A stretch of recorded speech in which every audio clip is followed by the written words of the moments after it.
In the early months of 1886, residents along Madison Avenue in New York City began to notice a peculiar stillness surrounding a newly completed mansion complex near 50th Street.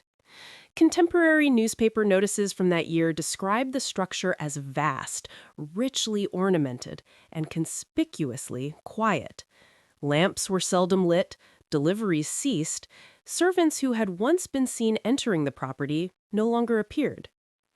City directories and building permits confirm that the residence, later known collectively as the Villard Houses, had been commissioned only months earlier by Henry Villard, a railroad financier whose name had filled American newspapers throughout the early 1880s.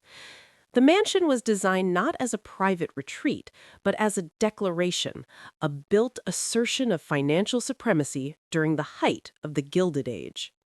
Yet, by the time its interiors were fully furnished, Villard himself was already absent.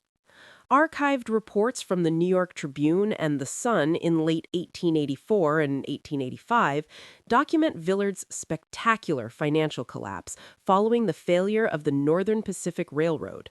Investors withdrew, creditors pursued claims, his resignation from corporate leadership was announced publicly, followed by prolonged silence. What unsettled observers in 1886 was not simply that the mansion stood underused, but that it had been completed precisely as its owner's power dissolved.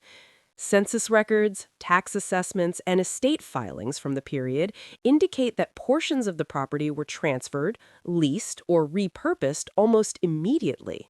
The building, intended as a symbol of permanence, entered public life already compromised. Clerks walking to work, domestic laborers passing along Madison Avenue, and carriage drivers waiting at nearby corners would have seen the facade daily, stone walls unmarked by age, yet already bearing the weight of abandonment. It was a monument not to wealth secured, but to ambition overextended. This mansion did not merely reflect the Gilded Age, it exposed its fragility. The 1880s United States was a nation marked by acceleration. Railroads expanded faster than regulatory systems could contain them. Fortunes were assembled through speculation, leverage, and public trust placed in private corporations. According to congressional records and financial reporting of the era, wealth accumulated at unprecedented speed and disappeared just as quickly. New York City served as both the engine and the stage for this transformation. Census data from 1880 shows a rapidly swelling population, stratified sharply by class. Along Madison Avenue, proximity to Central Park increasingly signaled economic ascendancy.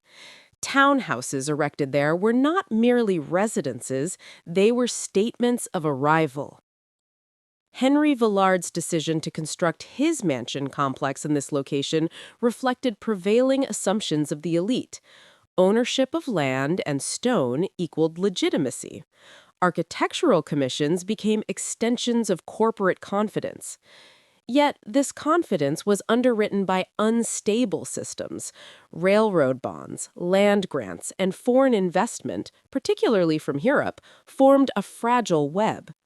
Contemporary financial journals warned repeatedly of overextension.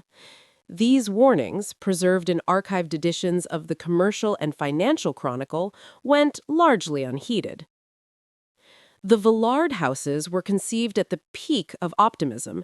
Designed by McKim, Mead, and White, the structures reflected European Renaissance ideals: order, permanence, lineage. But they rose in a society without aristocratic continuity. Power depended not on inheritance alone, but on sustained growth. Below this elite world, city laborers lived in overcrowded tenements. Health department records for the mid-1880s document outbreaks of tuberculosis and typhoid within walking distance of the mansion. The contrast was not incidental, it was structural. The mansion stood as a node within a rigid social order that demanded constant proof of success. Failure was not absorbed quietly, it was exposed. Henry Villard's rise is well documented. Born in Germany, he immigrated to the United States and built influence through journalism and railroad consolidation.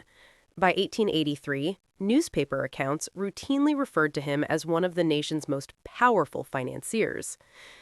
But records from 1884 show escalating instability. The Northern Pacific Railroad, central to Villard's empire, entered receivership. Court filings detail creditor actions and board resignations.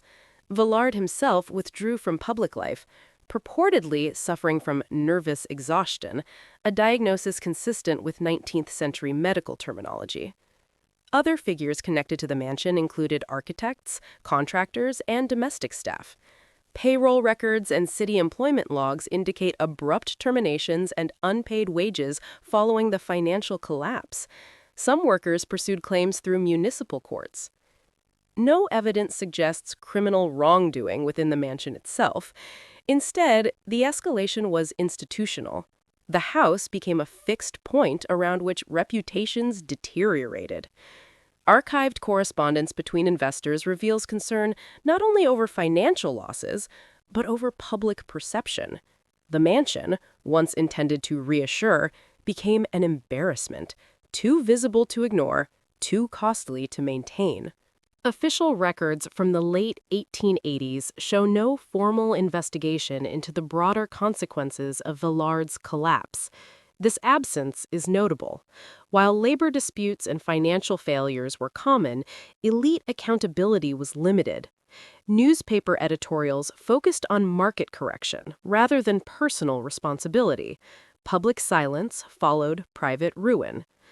Property records show the mansion entering a transitional phase, leased, subdivided, adapted. Its original purpose dissolved. Historians note that such silence was characteristic of the era. Institutions protected stability over scrutiny. The mansion survived, but its meaning changed.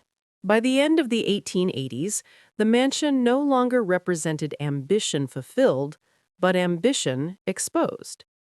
It endured physically while its original promise decayed. Today, historians view the Villard houses as a material record of the Gilded Age's contradictions, built to last, yet born into instability. The mansion remains, not as a triumph, but as evidence, a structure raised at the moment ambition outran reality.